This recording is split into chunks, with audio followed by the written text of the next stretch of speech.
سجار بمانگی خرمان ای دوا هشتا میلی توم به کس نداوا سجار بمانگی خرمان ای دوا هشتا میلی توم به کس نداوا ای خدا لوا قربانه بانانه بارانه یار به تو مالم ورانه ورانه ورانه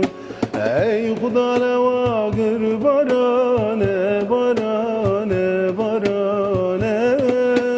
یار به تو مالم ورانه ورانه ورانه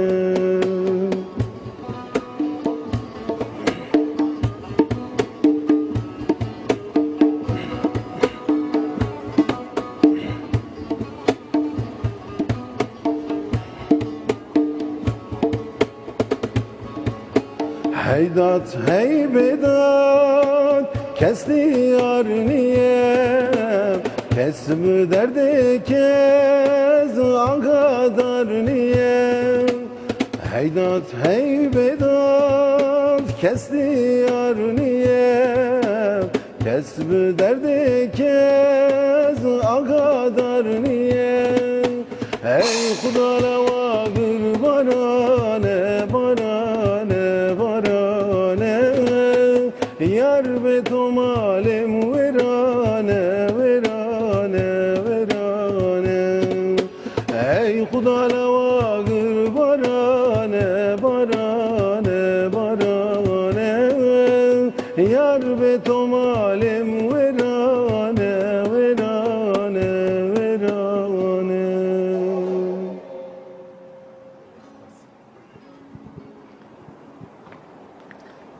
ولی جهات سارا وسبه بسترانه که کل عالیه باشور جیته حس کردن مدرس به روز باشه کرد دیار بکره.